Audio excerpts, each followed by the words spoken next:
प्रिय विद्यार्थियों, सुप्रभात। आज हम 11th क्लास में हिंदी में वितान का चैप्टर नंबर 2 जिसका नाम है राजस्थान की रजत बूंदे, इस चैप्टर को आगे कंटिन्यू करते हैं।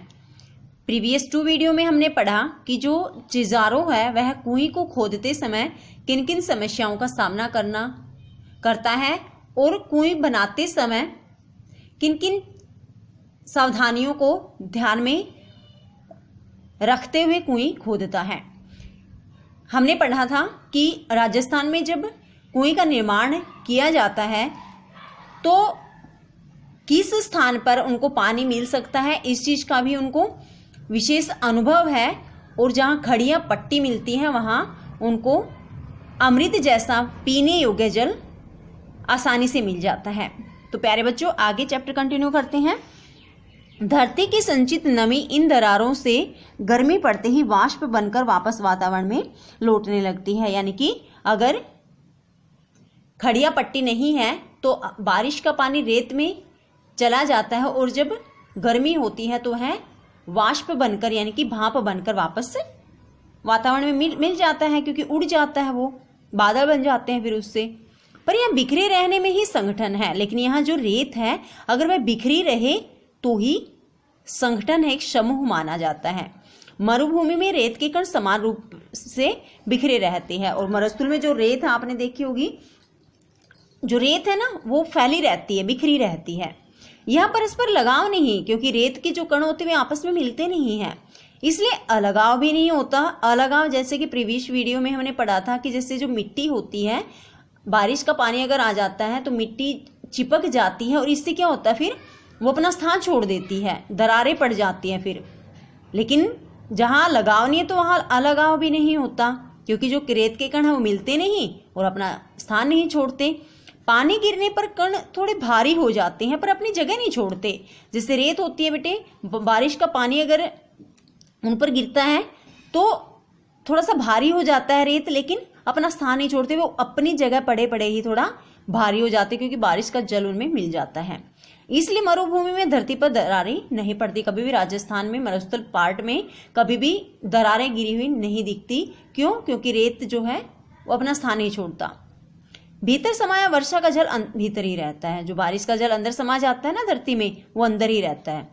ये एक तरफ थोड़े नीचे चल रही पट्टी इसकी रखवाली करती है तो दूसरी तरफ ऊपर रेत के असंख्य कणों का कड़ा पहरा बैठा रहता है। तो इसमें जो बारिश का पानी आता है राजस्थान जैसे स्थानों पर, एक तो उसकी रक्षा करता है नीचे जो चौड़ी सी पट्टी, खड़िया पट्टी चल रही होती है वो, और दूसरा उस रेत के उस पानी के ऊपर जो बहुत सारा रेत होता है वो उसकी हेल्प करता है कि क्योंकि वो फिर भाप बनकर नहीं उड़ पाता और नीचे धरती में ही समाया रहता है। इस हिस्से में बरसी बूंद बूंद रेत में समाकर नमी में बदल जाती है और यहाँ जितनी भी बारिश होती है वो सारी धरती में समा जाती है और नमी बन जाती है उसकी। अब यहाँ कुएं बन जाए तो उसका पेट उसकी खाली जगह चारों तरफ रेत में समाई नमी को फिर से बूंदों में बदलती है। अगर उस स्थान पर कुएं बना दी जाए जहाँ पानी नमी के रूप में भूजल बन चुका है तो उसका पेट यानी कि जो कुएं का हिस्सा है उसकी खाली जगह, और जैसे कुएं है उसकी जो खाली जगह होती है, जैसे यहाँ पिक्चर है, इसमें क्या है, ये रेत है, ठीक है। यहाँ जो बारिश का पानी है वो जा रहा है और नीचे यहाँ क्या बनाई गई है, जैसे कुएं बनाई है ना, और रेत है, रेत में पानी समा जाता तो वह रिस कर इस कुएं में चला जाता है, अमृत जैसा पानी बन जाता है क्योंकि इसके नीचे खड़िया पट्टी है और वह उस पानी को धरती तक समाने नहीं देती और वह खड़िया पट्टी तक ही रहता है, जो कि अमृत जैसा होता है, बड़ा मीठा पानी होता है। बूंद बूंद रिसती है और कुएं में पानी जमा होने लग जाता है। जो बारिश का पानी जो कि नमी बनकर धरती में समाया हुआ था वह एक एक बूंद के रूप में रिसता रहता है और कुएं में जमा हो जाता है। खारे पानी के अमृत सागर में अमृत जैसा मीठा पानी वहां मिल जाता है, क्योंकि राजस्थान में जैसे प्रीवियस वीडियो में भी हमने पढ़ा था, जो पानी जैसे वहां बड़े अगर कुएं बनाए जाते हैं तो जो जहाँ खड़िया पट्टी नहीं होती वहाँ पानी जो आता है ना कुओं में, वो पीने लायक नहीं होता, खारा पानी होता है। इस अमृत को पाने के लिए मरुभूमि के समाज ने खूब मंथन किया। किस अमृत को? मीठे पानी को पाने के लिए जो मरुस्थल का समाज है उन्होंने बहुत ज़्यादा मेहनत की है, काफ़ी मंथन किया, उन्होंने सोच विचार किया, बहुत करके देखा ऐसे कि कुएं किस स्थान पर से मीठा पानी देती है, कहाँ पानी खारा होता है। अपने अनुभव को व्यवहार में उतारने का पूरा एक शास्त्र विकसित किया, अपने अनुभवों को, क्योंकि करके देखा उन्होंने इस काम को, और इसके बाद इन्होंने पहचाना कि हमें अमृत जैसा मीठा पानी कहाँ से मिल सकता है। इस शास्त्र ने समाज के लिए उपलब्ध पानी को 3 रूपों में बांटा है, और जो ये शास्त्र विकसित किया है इन्होंने कि कौन सा पानी बेहतर है, किस पानी को कहाँ से हम प्राप्त कर सकते हैं, इसके आधार पर उन्होंने पानी को 3 रूपों में बांट दिया। पहला रूप है पालर पानी। क्वेश्चन भी है हमारा, पहला रूप माना गया उन्होंने पानी का पालर पानी, यानी सीधे बरसात से मिलने वाला पानी। पालर पानी कौन सा होता है? जैसे बारिश आती थी, अभी भी ऐसा ही होता है, वहाँ बारिश आती है तो वे क्या करते हैं, बर्तनों को बाहर रख देते हैं और उनको जो बरसात का पानी है सीधा मिल जाता है।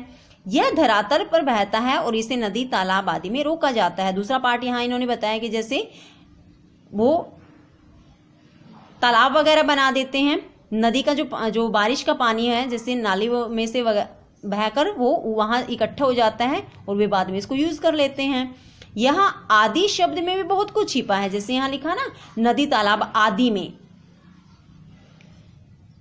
तो आदि शब्द का प्रयोग भी बहुत कुछ संकेत कर रहा है। उसका पूरा विवरण आगे कहीं और मिलेगा, इस चैप्टर में आगे बताया है। मेन पार्ट यही है कि आदि का अर्थ है कि जैसे बर्तनों वगैरह में भी भर लेते हैं ये, और भी सिस्टम होता है जिसमें वो पानी को मतलब जो बारिश का पानी होता है सीधे तौर पर इकट्ठा कर लेते हैं। पहला रूप है पालर। दूसरा देखिए, पानी का दूसरा रूप पाताल पानी कहलाता है। यह वही भूजल है जो कुओं में से निकाला जाता है, और जब जैसे बारिश आती है, बारिश का पानी पाताल में चला जाता है, धरती में रीस के मतलब समा जाता है, पाताल चला जाता है, तो यह वही भूजल होता है जो कुओं में से निकलता है।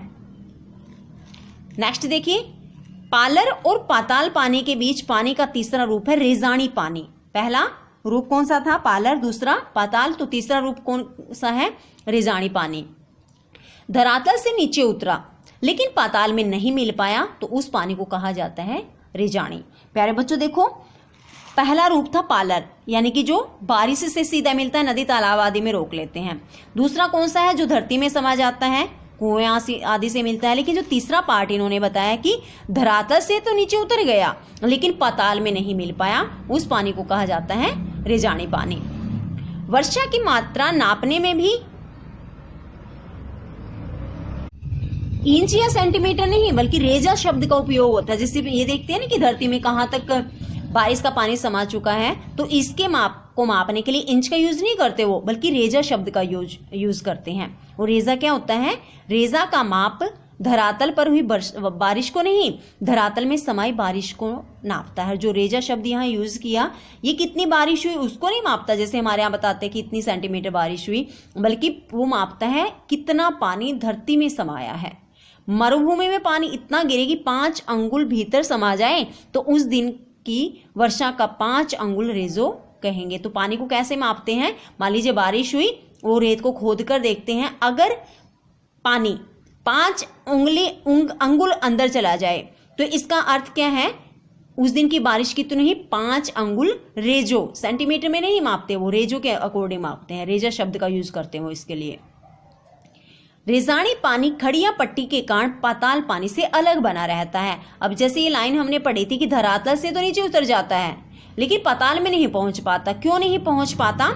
उस खड़िया पट्टी के कारण। ऐसी पट्टी के अभाव में रेजानी पानी धीरे धीरे नीचे जाकर पाताल पानी में मिलकर अपना विशिष्ट रूप खो देता है। और जहां पर ये खड़िया पट्टी नहीं होती, बारिश का पानी धरती में समा जाता है तो अंदर पाताल तक पहुंच जाता है, जो बाद में खारा बन जाता है, पीने लायक नहीं रहता। लेकिन जहां पर ये खड़िया पट्टी होती है वहां अगर पानी रुक जाता है तो वह अमृत के समान होता है। यदि किसी जगह भूजल पाताली पानी खारा है तो रेजानी पानी भी उसमें मिलकर खारा हो जाता है, क्योंकि पाताल पानी कुओं में से निकलता है और कुएं में कैसा पानी होता है? खारा पानी। तो जो रेजानी पानी है ना, जो धरातल से तो नीचे उतर जाता लेकिन पाताल में नहीं मिल पाता, अगर उसको खड़िया पट्टी नहीं मिलती तो अगर वह पाताल पानी में मिल जाता तो वह भी कैसा हो जाता है, पानी खारा हो जाता है।